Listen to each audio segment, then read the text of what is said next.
ಉಸ್ತುವಾರಿ ಸಚಿವನಾಗಿ ಕಾಂಗ್ರೆಸ್ ಗೆಲ್ಲಿಸುವಂತಹ ಜವಾಬ್ದಾರಿಯನ್ನು ಕೊಟ್ಟಿದ್ದಾರೆ. ಕಾಂಗ್ರೆಸ್ ಒಳ್ಳೆಯ ಅಭ್ಯರ್ಥಿಯನ್ನು ಇವತ್ತು ಆಯ್ಕೆ ಮಾಡಿ ಕೊಟ್ಟಿದೆ. ಗೌತಮ್ ಅವರು ಯುವ ಕಾಂಗ್ರೆಸ್ಸಿಂದ ಸುಮಾರು 20 ವರ್ಷಗಳಿಂದ ಕಾಂಗ್ರೆಸ್ ಪಕ್ಷಕ್ಕೆ ದುಡಿದಿದ್ದಾರೆ. ಅವರಿಗೆ ಇವತ್ತು ಕಾಂಗ್ರೆಸ್ ಪಕ್ಷ ಸೀಟ್ ಕೊಟ್ಟಿದೆ. ಆದ್ದರಿಂದ ಇಡೀ ಕೋಲಾರ ಜನತೆಗಳಲ್ಲಿ ನಾನು ಮನವಿ ಮಾಡ್ತಾ ಇದ್ದೇನೆ, ಅತ್ಯಂತ ಸುಸಂಸ್ಕೃತ ಸುಶಿಕ್ಷಿತ ಎಜುಕೇಟೆಡ್ ಪರ್ಸನ್ ಗೌತಮ್ ಅವರನ್ನು ಎಲ್ಲ ಮತದಾರರು ಅತ್ಯಧಿಕ ಮತಗಳಿಂದ ಗೆಲ್ಲಿಸ್ತಾರೆ ಅಂತ ನಂಬಿಕೆ ಇದೆ. ನಾನು ಎಲ್ಲ ಮತದಾರರಿಗೆ ನಾನು ಮನವಿ ಮಾಡ್ತೇನೆ. ಮತ್ತು ನಾಳೆ ಬೆಳಿಗ್ಗೆ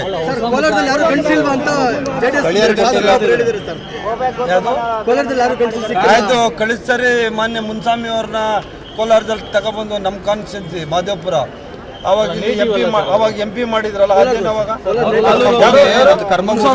ಮುನ್ಸ್ವಾಮಿ ಬಂದು ಮಾದೇವಪುರ ಮೂಡಿ ಸರ್ ನನಗೆ ಗೊತ್ತು ಸರ್, ಇದ್ದು ಬೆಳೆದಿದ್ದು ಬೇಡ ಅವ್ರ ವಿಚಾರ. ಈಗ ಮುನ್ಸ್ವಾಮಿ ಅವ್ರ ಪಾಪ ಅವ್ರ ಸೀಟ್ ಸಿಕ್ಕಿಲ್ಲ ಬಿಡಿ. ನೋಡಿ, ದೇಶದಲ್ಲಿ ಹುಟ್ಟಿದಂತಹ ಪ್ರತಿಯೊಬ್ಬ ಪ್ರಜೆ ನಾವೆಲ್ಲರೂ ಒಂದು ವಿ ಆರ್ ಆಲ್ ಇಂಡಿಯನ್ಸ್. ಎಲ್ಲೇ ಹೋಗಿ ನಿಂತ್ಕೊಳ್ಳೋ ಅಂತ ಹಕ್ಕಿದೆ. ಬೆಂಗಳೂರು ಉತ್ತರದಲ್ಲಿ ಶೋಭಾ ಕರಂದ್ಲಾಜೆ ಮೇಡಮ್ ಬಂದು ನಿಂತವ್ರೆ ನನ್ನ ಹೆಬ್ಬಾಳ ಕಾನ್ಸ್ಟಿಟ್ಯೂನ್ಸಿಯಲ್ಲಿ. ಮಂಗಳೂರು ಅಂತ ಎಮ್ಮನ್ನು ಯಾಕೆ ಬಂದರು ಅಂತ ನಾವು ಹೇಳೋಕ್ಕಾಗ್ತದ? ಆ ಥರ ಹೇಳೋಕ್ಕಾಗಲ್ಲ. ಭಾರತದಲ್ಲಿ ಹುಟ್ಟಿದಂಥ ಪ್ರತಿಯೊಬ್ಬ ಪ್ರಜೆಗೆ ಎಲ್ಲ ಶಮನ ಆಗಿದೆ. ಎಲ್ಲ ಮಾನ್ಯ ಮುನಿಯಪ್ಪ ಸಾಹೇಬರು ಸಮೇತವಾಗಿ ಮುನಿಯಪ್ಪ ಸಾಹೇಬರು ಸಹ ಕಾಂಗ್ರೆಸ್ ಪಕ್ಷವನ್ನು ಗೆಲ್ಲಿಸ್ತೀನಿ ಅಂತ ಹೇಳಿದ್ದಾರೆ.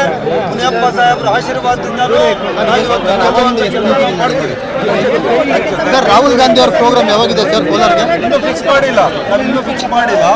ಆದರೆ ರಾಹುಲ್ ಗಾಂಧಿ ಅವ್ರ ಪ್ರೋಗ್ರಾಮು, ಮಾನ್ಯ DK ಶಿವಕುಮಾರ್ ಅವರು, ಮಾನ್ಯ ಮುಖ್ಯಮಂತ್ರಿಗಳ ಕಾರ್ಯಕ್ರಮ ನಾವು ಕೋಲಾರದಲ್ಲಿ ಮಾಡ್ತೀವಿ. ಎಲ್ಲರೂ ಒಗ್ಗಟ್ಟಾಗಿ ಕೆಲಸ ಮಾಡಿ ಗೌತಮ್ ಅತ್ಯಧಿಕ ಮತಗಳಿಂದ ಗೆಲ್ಲಿಸುವಂಥ ಕೆಲಸ ನಾವು ಮಾಡ್ತೀವಿ.